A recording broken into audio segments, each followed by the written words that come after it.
Жаңа сол тұрға бұл. Здесь место свободное.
В мечтах отдать свое сердце, словно судьбу.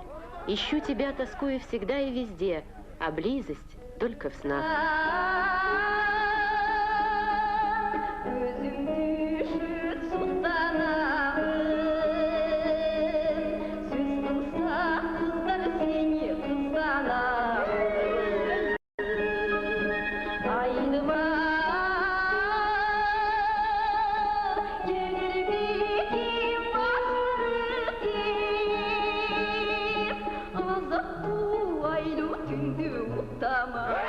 Мое смущение, ревность и беда от слов подружек, острых на язык. Моя мечта с тобой всегда идти вдоль озера вечернего.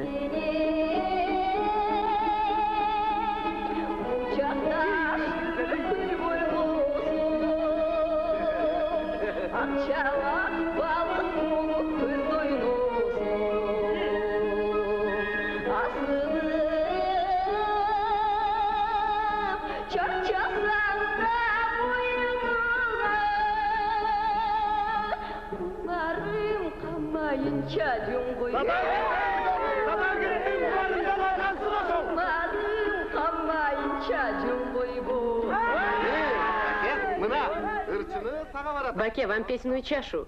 По обычаю она должна обойти всех. Если не умеете петь, позабавьте сказкой. Или промычите теленком.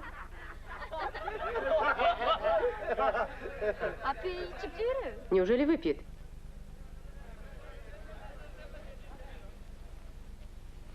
По-моему, у него не все в порядке. Ой, бай!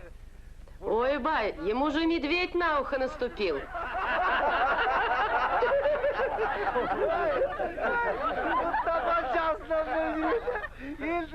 Нацепил на бок маузер, забыл все наши обычаи.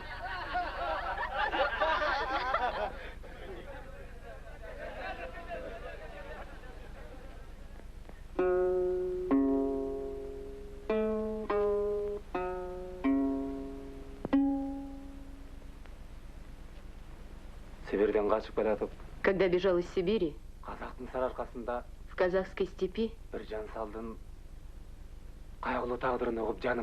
я слышал рассказ о Биржан Сале. Поэт был совестью народа. Оскорбленный ничтожеством людей, он уходил в степь и пел там свои песни. Сородичи решили, что он сошел с ума. Привязали певца к решеткам юрты. Тогда он, обращаясь к своему сыну Тимиртасу, запел эту песню.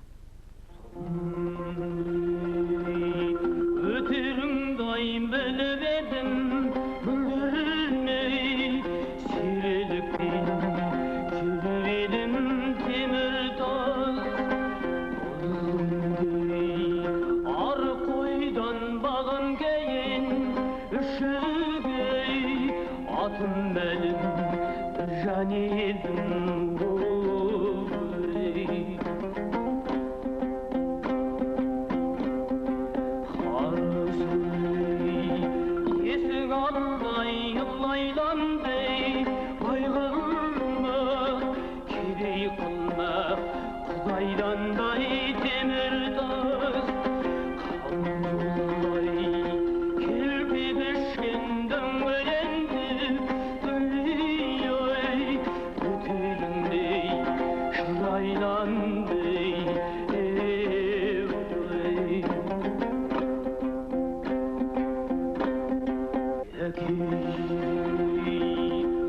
Atlardım tınığınday ajaldım Kümmelin biz kurruğunay demirdoz Kişik ay yer kadargan yeser şahtay Kızıl soğ kellev şey yoluğunday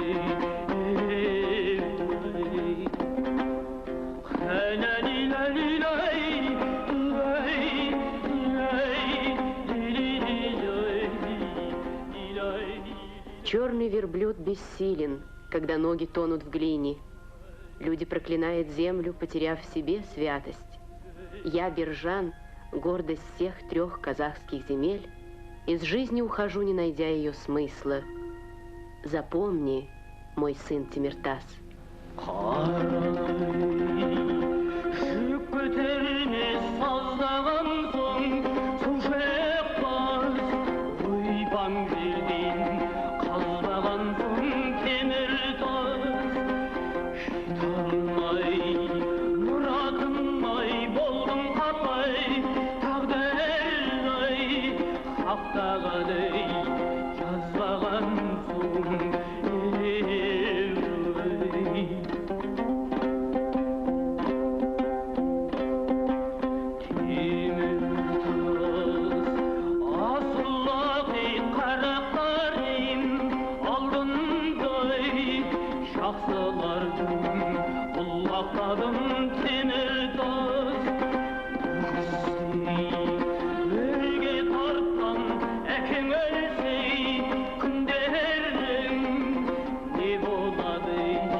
Конь мой любил пить росную воду с ладоней моих.